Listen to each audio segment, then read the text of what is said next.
That's great. And I can also send it to you if you'd like it.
Hi, everyone. I think we'll get started. So welcome to our panel discussion supporting international learners at Boston College. My name is Lynn Anderson, and I'm Director of English Language Learning at BC, and I teach in the English department. This panel discussion is part of the International Education Week offerings by the Office of International Students and Scholars. And I just want to let everyone know that we are recording this session. So as you look around campus, both inside your classroom and out, I think that we all notice that it's become increasingly diverse at Boston College with students from all over the world. This year alone, we have 1,700 international students, and it's pretty evenly split between undergraduate and graduate students. And so today we're going to consider a couple of questions. The first is how to leverage this wonderful diversity that we have at BC, these rich reserves of global experiences that our students bring with them. And also, how can we support students from different cultures and educational contexts? Many of them are multilingual learners.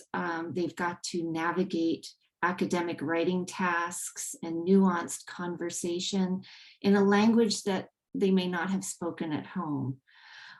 So these are just some of the things that we'll be considering today. It's my pleasure to welcome 4 members of our BC community who are here to talk to us today about their teaching and also their own experiences as international graduate students. So we have Rulin Chen and Klaus de Silva Raup, Suyan Espinoza, and Ujia Sam Zai, who are all going to share a little bit of their experiences both as students and teachers. This will be the first part of this session, and then a little past 12:30, we'll turn it over to a Q&A. So if you find that you have questions as the speakers are talking, please go ahead and type them into the chat. So we're going to start with Ruilen. Ruilen Chin is a fifth-year PhD candidate in the sociology department. She was born and raised in China and completed her undergraduate education in Beijing before coming to Boston for graduate studies. She's currently a teaching fellow in an introductory sociology section, and she self-identifies as a computational sociologist, and her research uses computational methods to understand urban crime rates. So Ruilen, welcome. Thank you, Wen, for the kind introduction. Hello, everyone. I am Ruilen Chen. As Lin just introduced, I'm currently a teaching fellow at the sociology department. I teach introductory sociology to the undergrads.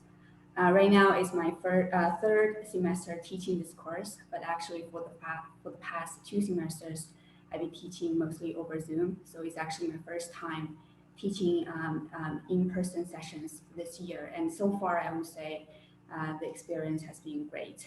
Every semester, I have a couple of international students in my class. And this year, I noticed that they were definitely more outspoken during in-person sessions than when I was teaching and leading discussion sessions over. Of course, I mean, this is only what I've experienced so far and might not be generalizable.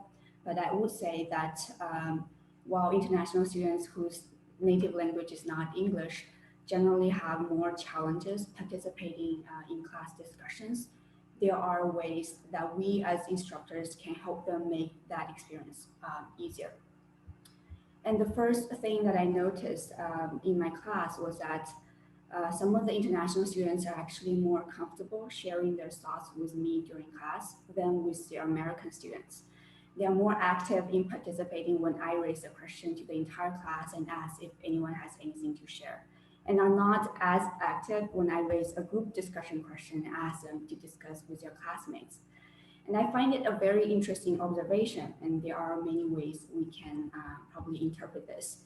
Maybe it's because being an international student myself, speaking somewhat broken English, international students in my class felt more connected with me than with some of the other native speakers who are their classmates. It could also be that I use a lot of my own experiences as example when I teach, and this gives them more opportunity to get to know me at a personal level than maybe some of their classmates with whom they probably don't even get a chance to talk after class. And it may be like this personal connection between us really help them feel comfortable sharing things with me. Regardless of the reason, right, we still have this one challenge, which is how do we help them engage more in group discussions, which is a very important way to participate in the classroom, especially here in the US. Because I do notice that they tend to be very quiet in those small group settings. And one of the feedbacks that I got from my student was that sometimes they find it hard to contribute to the conversation because maybe the discussion question itself is very much situated in the American context. And they, coming from a different culture, a different country, might not feel like they have a lot to say about that topic. So I have been consciously designing discussion questions in my class that are global in its nature, right? And I've been inviting international students to really contribute their unique perspectives that, which is something that you don't get unless you have this multi-continent experience or multinational experience. I've also started to appoint discussion leaders. I ask students to take turn to lead discussion within their small groups and take turn to be the spokesperson to share their thoughts. I noticed that when international students are put in this position and are pushed to lead and speak, they can actually do a great job, and it gets easier and easier for them over time. So maybe a little bit of pressure and encouragement from the instructor could be actually very helpful for them to overcome that initial fear or shyness that really prevent them from participating more. But of course, we also want to be considerate of their feelings and not to push them too much. It's important that they feel encouraged in the classroom, not punished, right, because of who they are. Lastly, I also always put the key points on my lecture in my slides.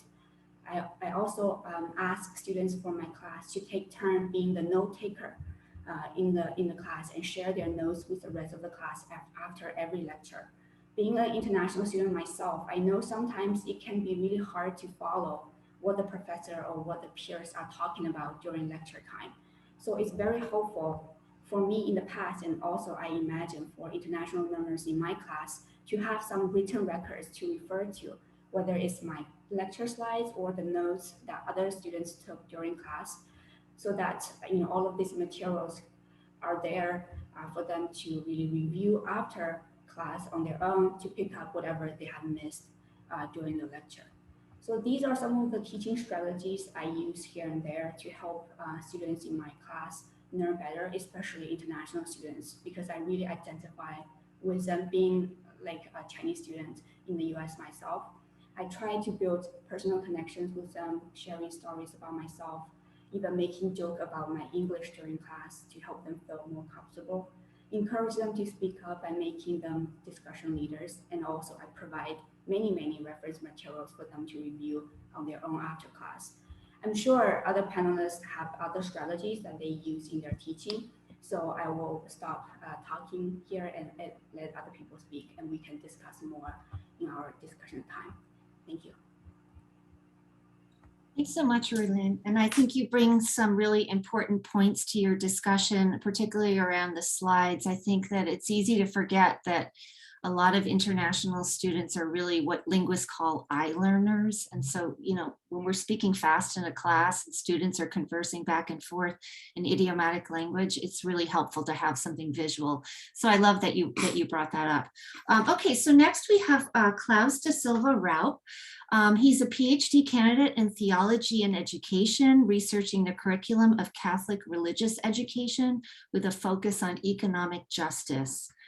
Klaus holds a master's degree in systematic theology and degrees in business and law from his home country in Brazil. He has been teaching in the theological field since 2007. Currently, he contributes to the International Committee of the Economy of Francesco, called by Pope Francis in 2019. And he participates in pastoral activities in the Archdiocese of Boston and is currently teaching business ethics at Woods College, as well as theological courses for Portuguese speakers in the continuing education program at STM here at BC. Welcome, Klaus. Thanks for being with us. Thank you, Lynn.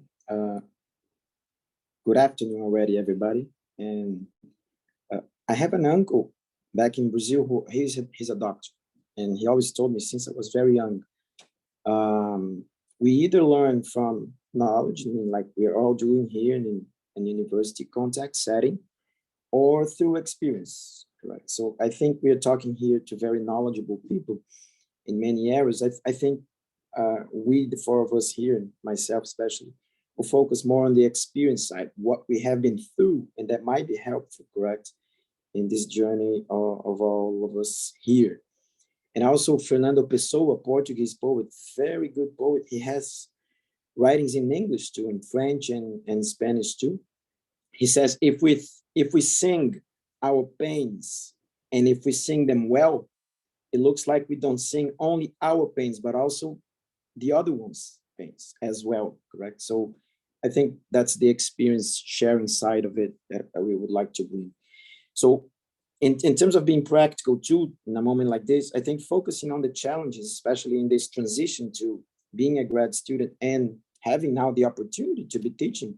In my case, as Lynn has said, I've been teaching over at Woods College for the third year in a row, business ethics, which is a context of my previous background in Brazil. I have a BS in business administration, and the focus that we have in theology, Sam will talk about that too, with this Jesuit lens to our reflection upon faith. So it's a combination of all these areas, and that's what I'm doing there. And also contributing to continuing education at the STM. So in terms of the challenges, I would say 2 no's first. I think it's important. My challenges since I started my journey here at BC 2014 at a master level and then moving to the PhD afterwards was never on the understanding, for example, language or other aspects of understanding, and never on the adapting to the culture. I think it's important to say that because this is somehow general talk. Oh, difficulty to adapt, difficulty to understand what's going on. It was never about that. Lynn knows, many here know how much, for example, a Boston lover, so never had this difficulty to adapt to the local culture, for example. But self-confidence for all of us who come from abroad, I think this is an issue we should be facing, correct, in our journeys here. And also together with it, sometimes, it's not always, a lack of empathy of others, including locals, but not only. Right? And it's not a total lack of empathy. And it's not necessarily, I think it never is intentional, but it happens. It just happens. In my own context, for example, it's been, and I hope blessed, it's been the 7th year for me in the PhD program. But I had a daughter with disabilities being born here. I have my professional contacts back in Brazil that I need to continue with, otherwise I just don't survive here. So these are situations that we're in, and others are not, and they might not be aware of all the intricacies, and then not understand what goes on with your specific context. So we need to face that and move forward. In this sense, a second point that I would make, highlight the importance of taking initiative around the things that we think we need to push forward. Not that nobody's going to take that kind of initiative or help you for you or help you. There will be people doing that. Of course, many of the offices over at BC here, we have representation of the OISS who helps us a lot. But we as foreign students, looks like we always need to prove 2 times the things we're able to do, etc. So I think taking the initiative as foreigners is very important. And in this side, third point, I think Sue might be talking about this more deeply, but dealing with some empowerment of ourselves and of others that are close to us in regard to structural issues that everyone faces here, like racism and etc. It's not intentional again, but we do face, I have heard in the program, oh, you Latinos, you speak too much. So it's interesting how things are taken for granted sometimes and as normal, and they're not. They might be common, but not normal. So again, we need to face these kinds of things and try to empower ourselves and the others on the right direction of things all the time. And in this sense too, fourth point, I think the role of advisors. I would highly recommend all of us here to, who are in grad programs especially, to take it seriously. They are here to help us. In my case, he helps me a lot. So having this help of someone who is experienced on the academic life specifically, and in many other parts of our presence here, I think this is crucial for a good navigation through the challenges. I would have more to talk about the teaching side specifically, and also in terms of some resources that I think we can make use of, like counting with the help of an advisor of the many offices here at BC, if this is the case. But I think we can maybe leave it to the questions too. And as I'm seeing here 6 minutes, so I can pass the word to the next colleague, and we can go over that too later. Okay, great. Thanks so much, Klaus. And I think just your point about self-confidence is so important and so easy to forget. I mean, if we've never struggled in a new language, if we've never lived in a place that's, you know, halfway around the world that is completely different in terms of navigating, I think that's huge. And I liked how you talked about advisors. And I think even if you don't serve as an advisor here, I think there may be some students in the audience, if you can just mentor someone, if you meet someone who seems like they might be struggling in a certain way because they're new and this context is very different, just share your experiences. So I think that's a really great point, Klaus. We are going to move on to Suyen.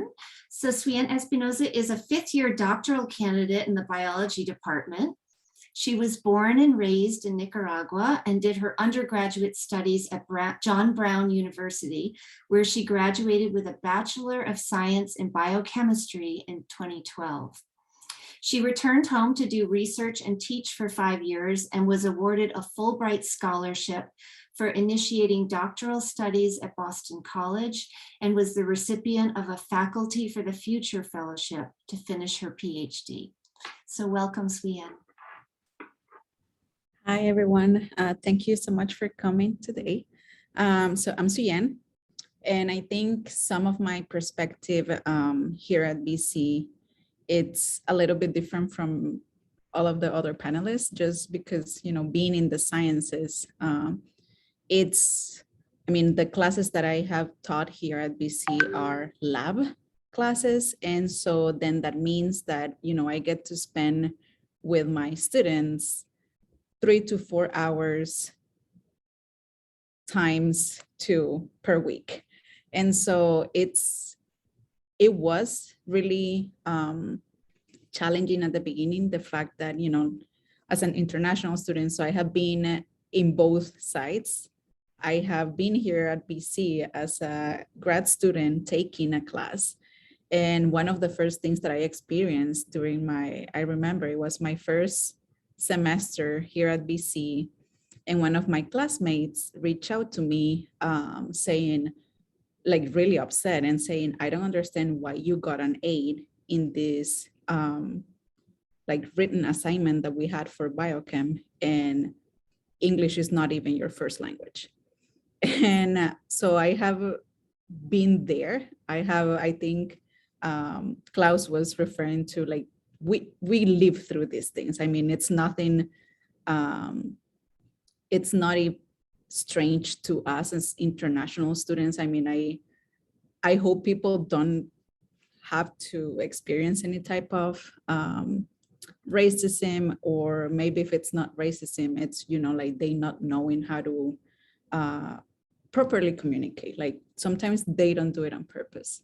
That being said, I have become more aware of how even little things like, people pronouncing my name well, it's an issue here in the department. So I'm a 5th year now. And as a 5th year candidate, doctoral candidate, it's sometimes frustrating that, like, everyone, it's a small department, everyone knows me, but they cannot pronounce my name well.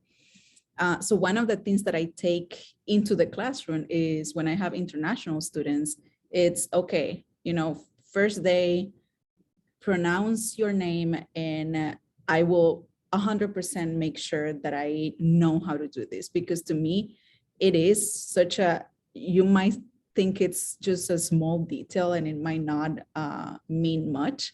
But for us international students that we have experienced the fact that people cannot say our name well, it is important. It is important to take the time and know how to pronounce people's name. And I also have noticed, just like Rilin was saying, how international students in group discussions, they tend to not talk to their American classmates a lot. But for that, I think I always like to start with like a bigger discussion. And then when I see that they are starting to talk, then okay, that's the moment where you're like, quickly say, okay, now let's split up in groups and talk.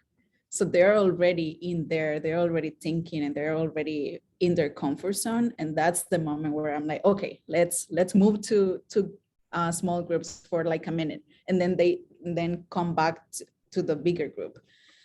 So this like back and forth of like starting with the whole group or with the whole class, and then going into small groups, give them a minute to talk, and then coming back to the whole class has been really effective for me. So teaching labs is a little bit different because I get to do like all in one. So I get to teach them lectures. I get to grade their written reports. I get to be with them a long time in a classroom. And so sometimes it's really hard to try to break the ice when you're trying to teach them, especially because, there's always that fear that you as an international student, it's, oh, are they going to understand what I'm saying? Are they going to get, like the message that I want to convey? And many of those things are coming from ourselves, from our own, like we come as international students here into the US thinking, oh, I need to give my 300% as a grad international student because, we don't take things for granted. And so we, upon ourselves, we take so much that we don't have to. I think throughout the years, I did my undergrad here in the States, and now I'm doing my PhD. So I have lived in the States for almost 10 years now. And what I came to understand is that many of the pressure upon ourselves, international students, it's coming from us. And sometimes we don't realize that. And it's really hard to try to, okay, how do I take the burden a little bit out of myself? Because it's already a lot, right? Just the fact that we're doing a PhD, that's a lot. Like just being a PhD student, disregard the fact that we're international. So adding to that, okay, you're doing a PhD plus you're international student, plus you're, trying to do your research, you are going to classes. And so I think we need to take a step back and try to remind ourselves that we're here because we're meant to be. We're here because we also deserve it as any other grad student. And so we don't need to give an extra burden to ourselves. And I think that's also how undergrad international students feel here at BC. Because I was there, right? I was also an undergrad international student here in the States. And we feel like we need to do super extra better and be more involved in more things here in the university so that people can see me. So that way I can, more professors can know who Suyen is. But we don't need to, we don't have to. It's just, our own mentality of oh, I need to take more and more to be seen, which, that shouldn't be the case. But yeah, that was my whole, a little bit of my experience. Thanks, Tian. And I think you raise an important point about imposter syndrome. And I am hearing this all the time from my undergraduate students who feel like, they come to BC with such high hopes. They got in, they passed the TOEFL with flying colors. The TOEFL is the language exam they have to take. And then they get here and they realize that it's actually quite challenging and that it's not as easy as they thought it was going to be. And people aren't responding to them the way they hoped they had. And, week 3 or 4 rolls around and they're really kind of feeling beleaguered and questioning whether they deserve to belong here.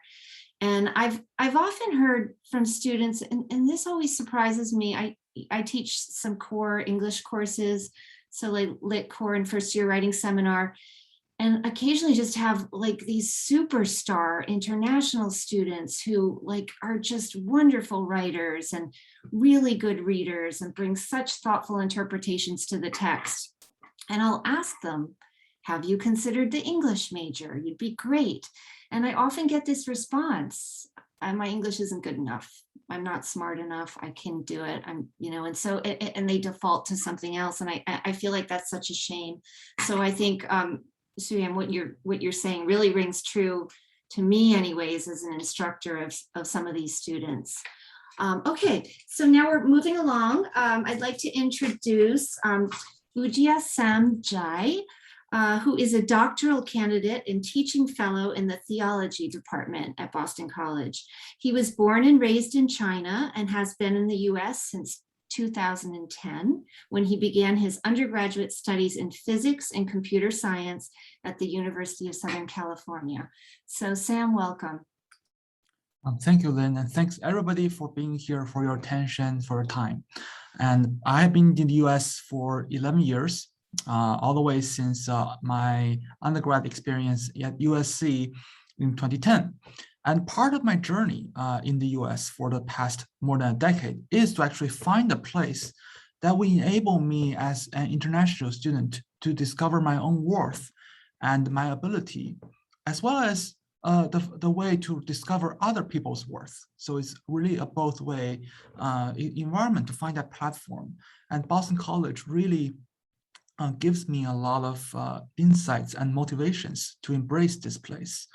And I just want to go back to talk about the two questions that brought us here. First of all, what can international students can offer for the American students and other students? And secondly, how can international students can be supported? So on the first question, well, how can international students offer? Are there anything they can offer? Well, there are many things that they can offer. I think one point is that international students, when they come to the US, they have to learn everything firsthand. That provides a really great opportunity for domestic students to examine things they have taken for granted. Because there are international students who are trying to understand things instead of taking things for granted, therefore they will provide new insights, they will examine, they will critique, thereby helping everybody, including the domestic students, to actually have a deeper insights and grasp of what they're inheriting and what they're trying to bring to the table in a university setting.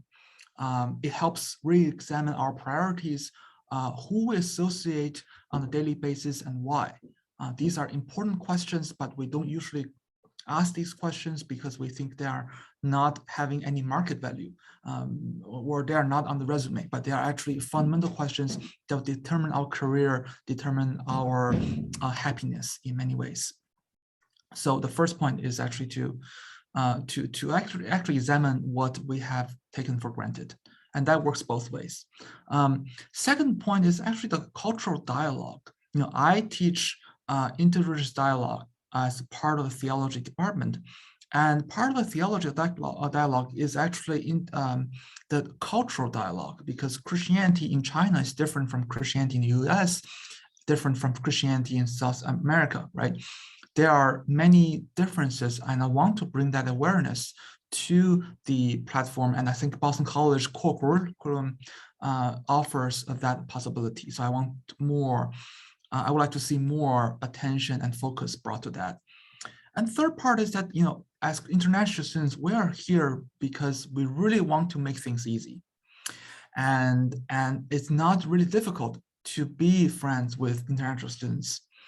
People may feel hesitant to approach international students because they are afraid of saying their names wrong, because they are afraid that they are not caring enough or being sensitive to let's say the anti-minority hatred, that they may have experienced.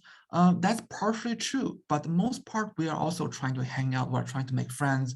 We want to make your experience easy, and we want to hope that you can make us easy as well. And I love bringing people to Chinese food restaurants, and I think we all bond over food, music, outing, etc., etc. So I think that's something that international students really bring to offer, and to show Boston in a very international side as well. So I want to go to how international students can be more supported. So that's the second question. I want to start by mentioning that international students, including myself, might not know what they are missing compared to domestic students. Sometimes it's imposter syndrome, but even beneath that, we don't even know what we're missing. We feel like we're completely clueless in terms of what does it mean to be a domestic student versus international students. So I think it will be really helpful if we can clarify that, through both institutional and grassroots efforts. Second point, from a teacher's perspective, I'm becoming a teacher. I think it's really important for the teacher to exemplify that kind of connection, communication, dialogue, and support.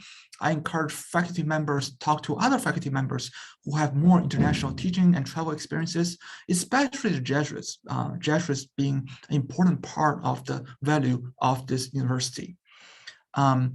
Provide alternative ways for students to participate in the classroom, such as perusal, online discussions, one-to-one office hours, virtually office hours, etc. And third point is that international students and domestic students actually have a lot of common struggles. For example, international students may say, well, I'm afraid that domestic students mispronounce my name, but I also mispronounce other people's name, no matter whether it's domestic students or other international students from China or not from China. So I have the same struggle, and both domestic students and international students also share the struggle in terms of learning how to write academically. So there are actually more that unites us than divide us. So I really appreciate, I really hope that the school and each one of us can embrace those opportunities to learn together. Thank you very much. Thanks so much, Sam. I loved how you said that you sometimes feel completely clueless, and that many students kind of struggle with this.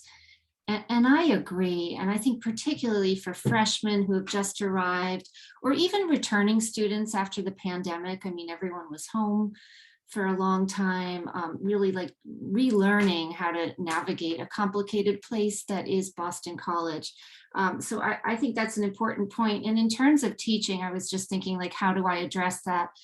And I think, like, if you're, for those instructors out there, really work your crowd. If you've got a classroom of a few international students, a few multilingual students, some native English speakers, people who have been here for a long time, like, mix it up. And if I'm doing group work, I don't always say just find a partner. I really kind of do, like, I pair people strategically so they can learn from each other, because I do think that a lot of them and us are clueless in many ways, but we can, like I think Sam touched on, we really can kind of discover our worth, as you said so nicely, Sam, and kind of learn to do so by just engaging with others. So I think that's a really great point. Okay, we're going to turn this over to questions now. So you're welcome. If you have a question, type it into the text, or we're a small group. It might be nice if you just pose the question, and if there's a particular panelist you'd like to ask, or otherwise just a general question, that's fine too. I do have one question while we're waiting. Hopefully you guys have things you want to ask, but I wanted to talk a little bit about writing. Some of the panelists here have actually been in a graduate level course that I teach, which is around academic writing support. And so you took my class, you were looking for support. It was a non-credit class. You showed up every week. You wrote papers that didn't go toward any credit toward your degree, but you really wanted to improve your writing. And you've done so wonderfully. But I'm just wondering if you can talk about what it means to write in a language that isn't your native language, and how instructors can support that. Because, I've heard from many of you who are working on proposals, dissertations, and it's complicated enough if you're doing it in your native language, but what do you need from us? What's helpful as we grapple with how to best support you? So I'm just going to throw that out, and whoever would like to respond to that.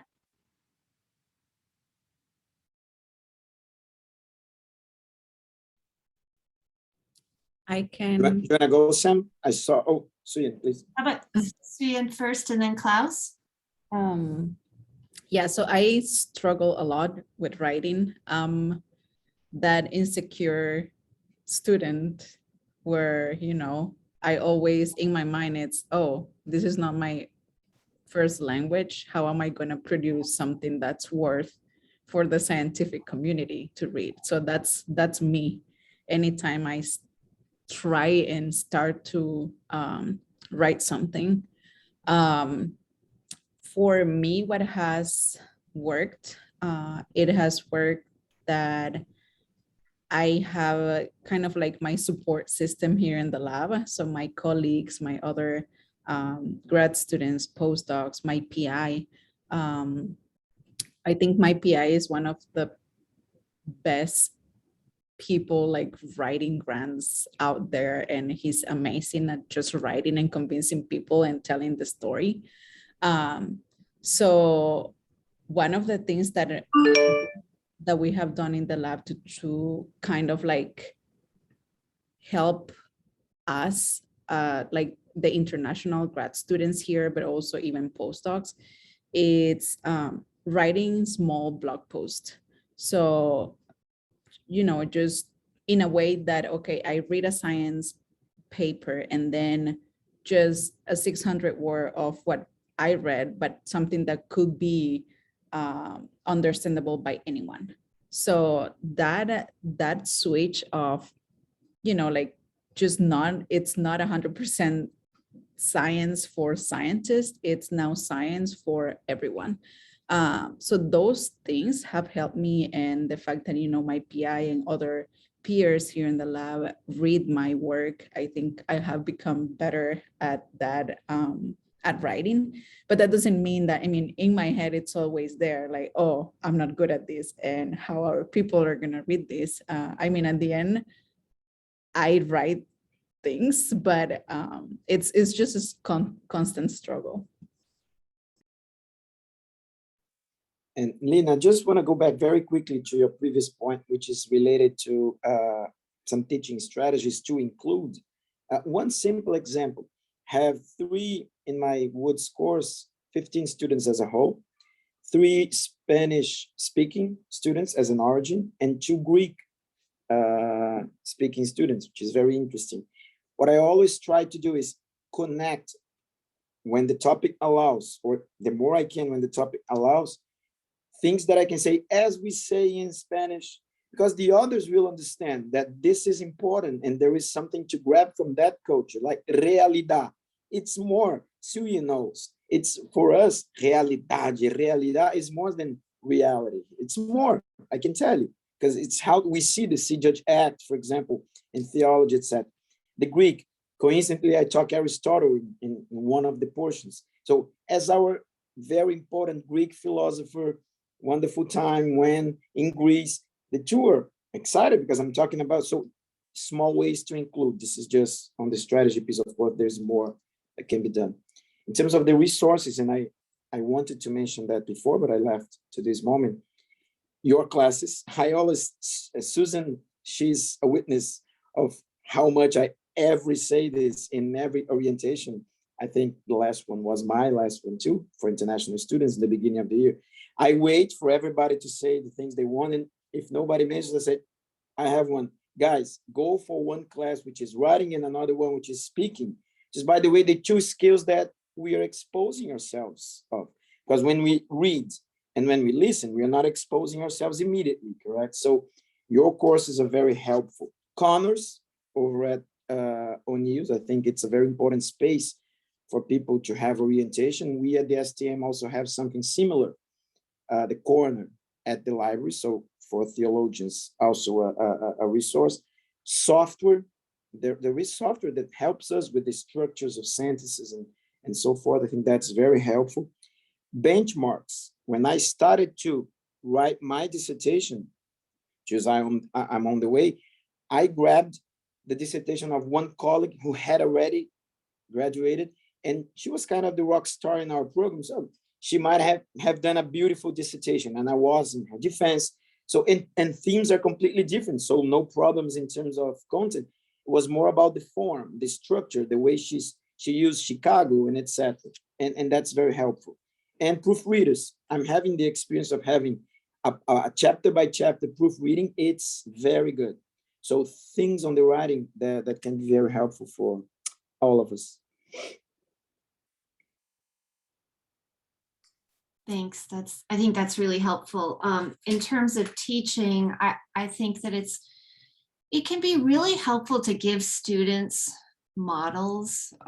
If you imagine that, they're new to the university, they may be new to a discipline, they're coming from a rhetorical tradition that not only has a different grammar and syntax, but also may organize information very differently than we do in our Western tradition. For example, Chinese writing, Japanese writing, Korean writing is structured very differently. It's not as kind of straightforward as English with a thesis statement and supporting statements that directly connect to the thesis. It's much more kind of, you have to make the connections as the reader.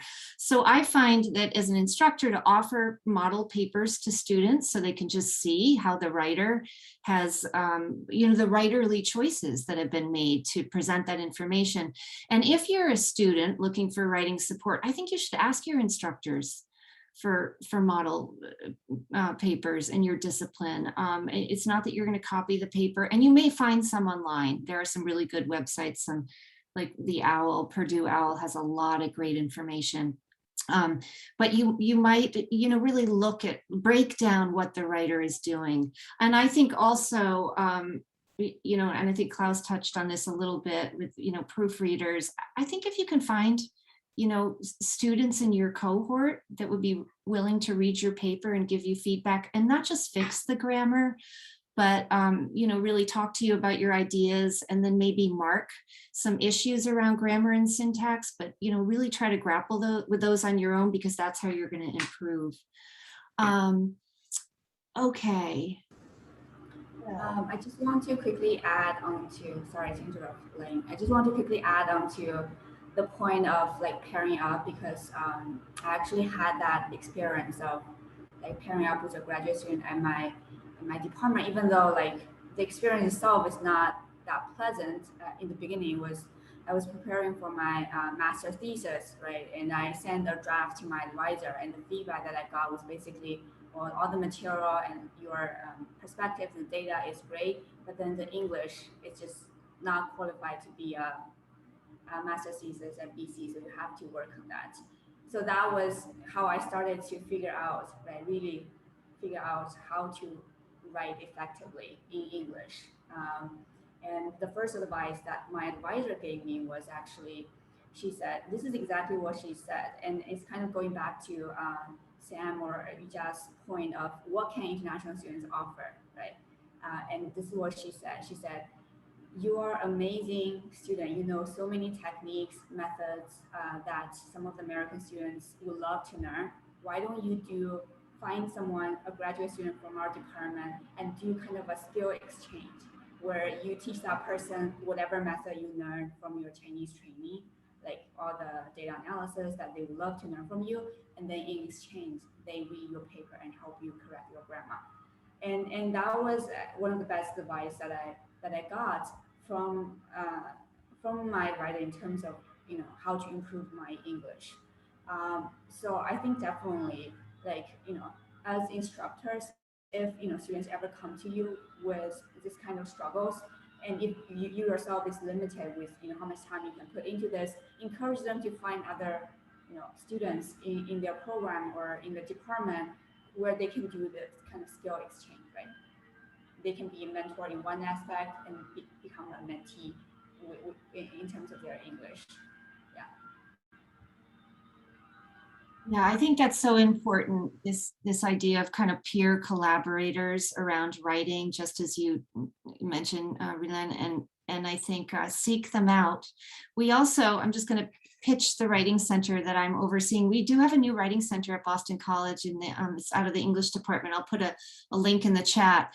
But there's a strong focus on supporting multilingual writers. So our tutors train with me, and they go through a really kind of solid linguistics training. And so these are undergraduate students who are really your peers if you're an undergraduate. So you bring your writing to them, and it's a collaboration. They work with you. They don't fix your writing. And I think it's a great resource at BC. So we're in the second year of our pilot. Okay, so does anyone have, nobody's posted a question, but I do have another question that Lynn? Yeah. Sorry, it's Matthew here. I do have a question. So Sorry, go ahead. whenever it's appropriate to ask it, Please do. Yes. Okay. Please do.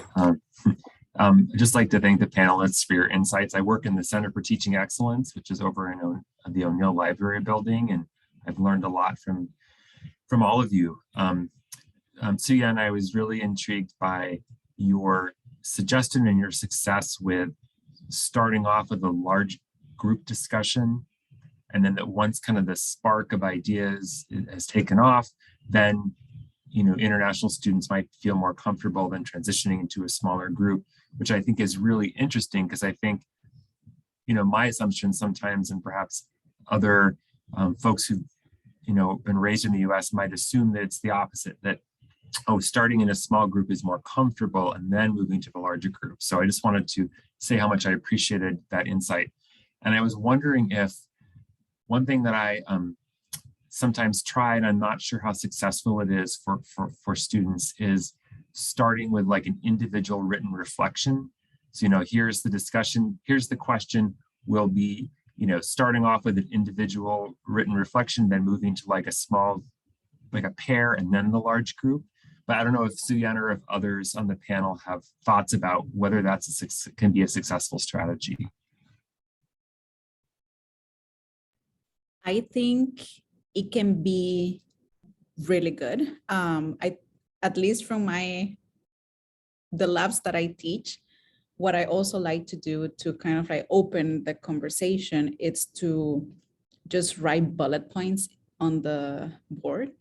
And from there, like they will come up with ideas, or like just keep the conversation going. But I have always brought these points to the table instead of letting them. For me, that has been more effective than, I think, right? It's kind of like what Lynn was talking about, like just kind of like giving them a model, or, or like something that they can see a few times. It's like, okay, so this is what, my TA is looking for, or like, this is where the conversation is going. Because sometimes when you tell them come with something, they might be lost. So for me, it has worked, me providing them with bullet points and then opening the discussion up. Yeah. Yeah, that's a really helpful suggestion. Thank you. And just to reinforce, Lynn and Matthew, thank you. The importance of CTE, it's something that university offers to all of us, which is amazing.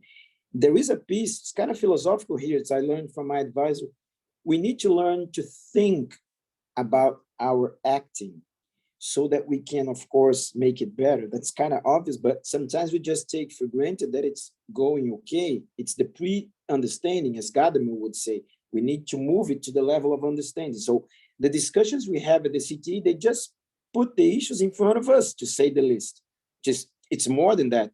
But at least it puts the issues of, okay, how is good inclusion in a classroom? Oh, I had never thought of that.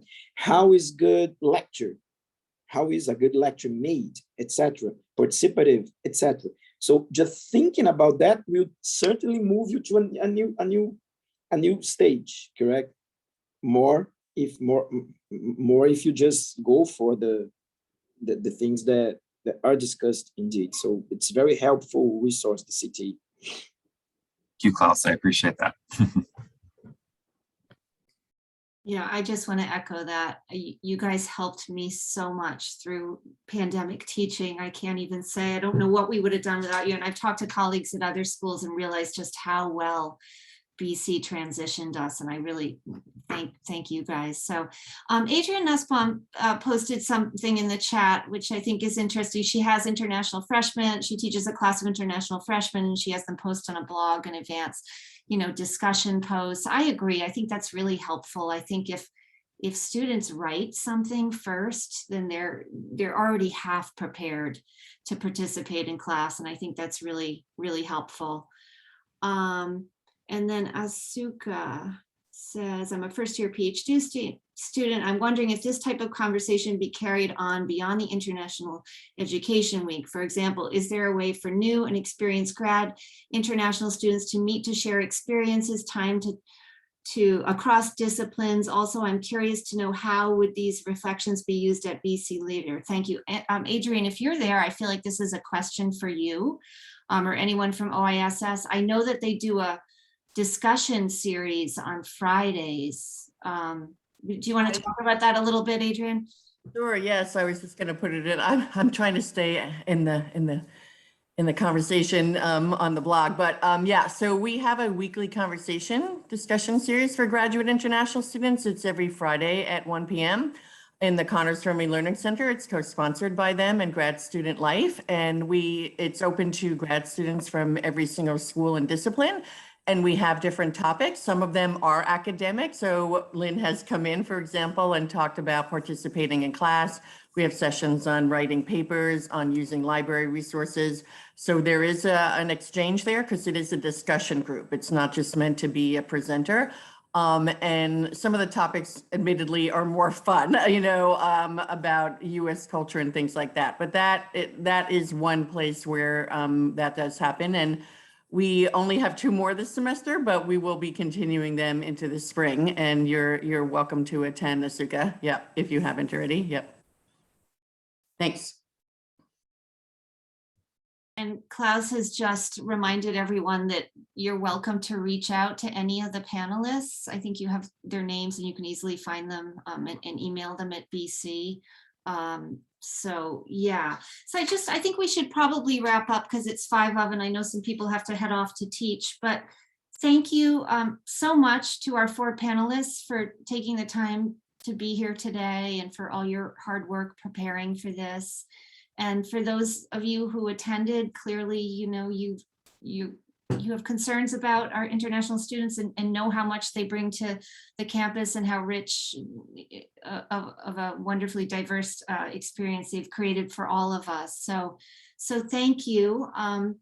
And I hope you guys go to some more of these wonderful OISS International Education Week events. And I do want to put in just a point that we are having another international student panel at 7 p.m. tonight, where 5 international students, both graduate and undergraduate, will be talking about global crises. So they're going to be talking about COVID-19 and how the pandemic has affected them personally and their home countries, also race and racism, Klaus. So I wanted to mention that to you and how that has impacted them in the US, immigration.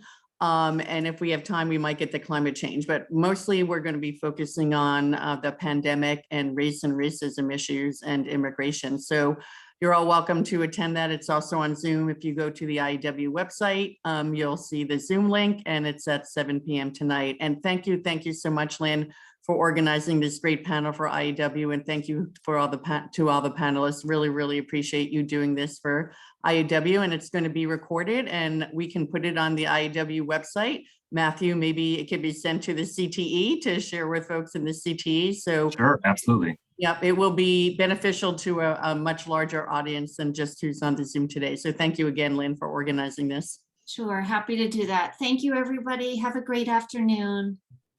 Thank you. Bye. Bye. Bye.